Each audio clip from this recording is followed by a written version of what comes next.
नमस्कार। मैं डॉक्टर श्रीमती मंजुलता कश्यप, सहायक प्राध्यापक अर्थशास्त्र, शासकीय ठाकुर छेदीलाल स्नातकोत्तर महाविद्यालय जांजगीर। आज मैं आप लोग को बताने वाली हूँ गुण संबंध के बारे में। ये आपका आखिरी और पार्ट 4 है। ये आपका सिलेबस है MA economics semester second, paper second, research methodology and computer application unit first. पहले 3 भागों में आप लोगों ने पढ़ लिया है।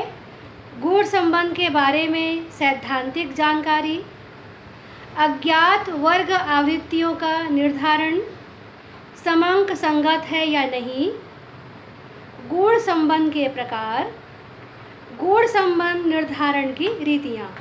उसमें आप लोगों ने 2 विधि को पढ़ लिया था उन भागों में। आज इस भाग में आप लोग पढ़ेंगे यूल का गुण संबंध गुणांक। तो चलिए आज हम लोग इस आखिरी भाग में पढ़ते हैं यूल का गुण संबंध गुणांक।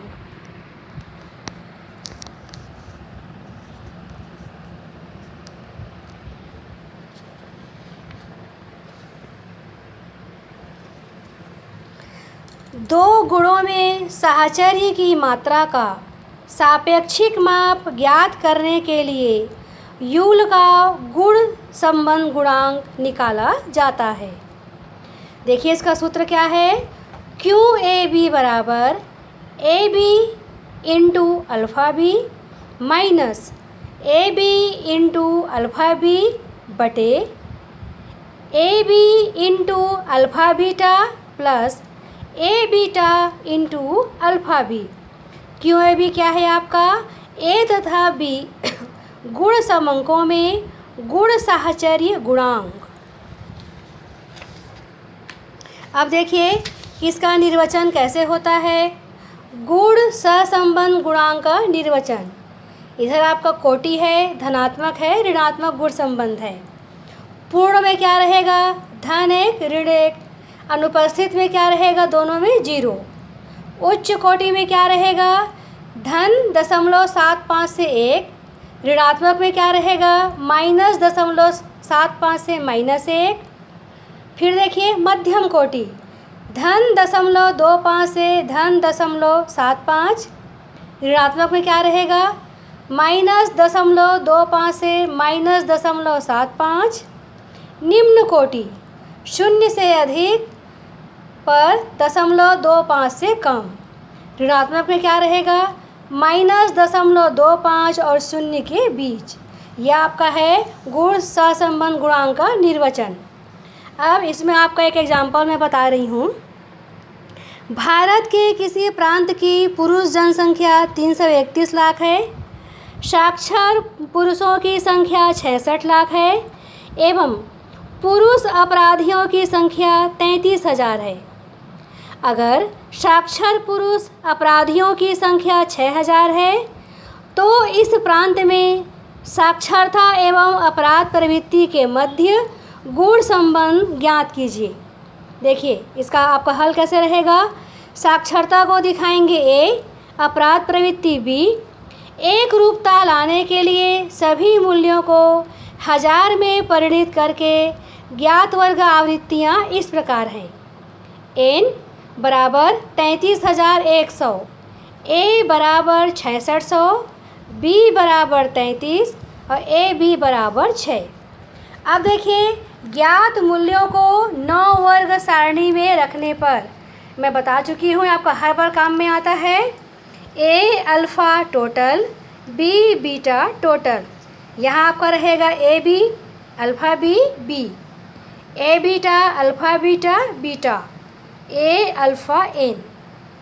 अब देखिए आपके यहाँ कौन कौन सी आवृत्ति मिल गई थी। एन आपने लिख दिया 33,100, ए मिल गया है 6600, बी मिल गया है 33 और ए बी मिल गया है 6। अब जो आप लोग को निकालना है यहाँ देखिए समझ लीजिए। ए बीटा आपको कैसे मिलेगा, ए माइनस ए बी। देखिए आपका ए का मान कितना है 6600 और ए बी कितना है 6। तो 6600 ऋण 6 बराबर 6594, ये हमने यहाँ पर लिख दिया। अब आपको निकालना है अल्फ़ा। ये कैसे निकलेगा? n माइनस ए। n कितना है? 33,100। ए कितना है? 6600। मान भरिए। ये कितना हो गया? 26,500। ये हमने लिख दिया।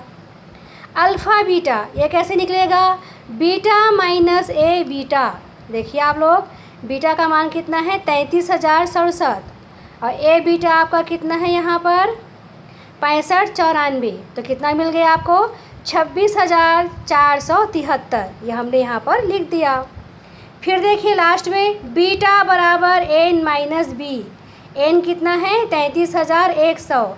बी कितना है? 33, तो बराबर 33,067। ये हमने यहाँ पर लिखा। अल्फ़ा बी बराबर अल्फ़ा ऋण अल्फ़ा बीटा। ये देखिए आपका अल्फ़ा कितना है? 26,500।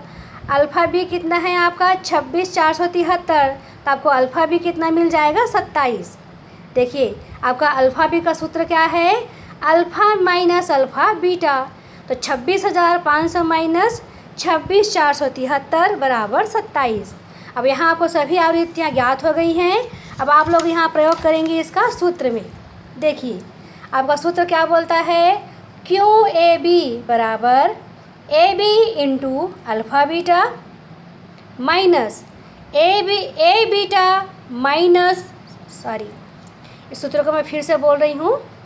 क्यू ए बी बराबर A B into alpha beta minus A beta into alpha B upon A B into alpha beta plus A beta into alpha B. अब हम लोग यहाँ सूत्र में मान भर रहे हैं, ये आप लोग निकाल चुके हैं। ए बी का मान कितना है? 6। अल्फ़ा बीटा का मान कितना है? 26,473। ए बीटा का मान कितना है? 6594 और अल्फ़ा बी का मान कितना है? 27। देखिए ऊपर में वो माइनस है, नीचे में प्लस है। गुणा कीजिए, ये कितना मिल गया? 15 नहीं, ये आपका हो गया है 1,58,838 माइनस 1,78,038। फिर देखिए नीचे उसी को हम लोग जोड़ लेंगे। तो देखिए आपको यहाँ कितना मिल रहा है? माइनस 19,200 बटे 3,36,876। फिर इसको हल कीजिए तो आपको कितना मिलेगा? बराबर माइनस 0.57। अब देखिए आपको यहाँ क्यू ए बी का मान कितना मिला है? माइनस 0.57। तो हम लोग क्या मानेंगे? अतः साक्षरता और अपराध प्रवृत्ति में मध्यम कोटि का ऋणात्मक गुण सहसंबंध है। साक्षरता के बढ़ने पर अपराध प्रवृत्ति घटती है। तो यह आपका हो गया यूल का गुण सहसंबंध गुणांक। अब इस पूरे भाग का आपका समापन है। चारों में आपने पढ़ लिया है थ्योरी के बारे में, अज्ञात वर्ग आवृत्तियों के बारे में, संगति के बारे में, गुण सहसंबंध के प्रकार के बारे में और निर्धारण की रीतियाँ। इसकी आपकी यहाँ पर निर्धारण की 3 रीतियाँ थीं।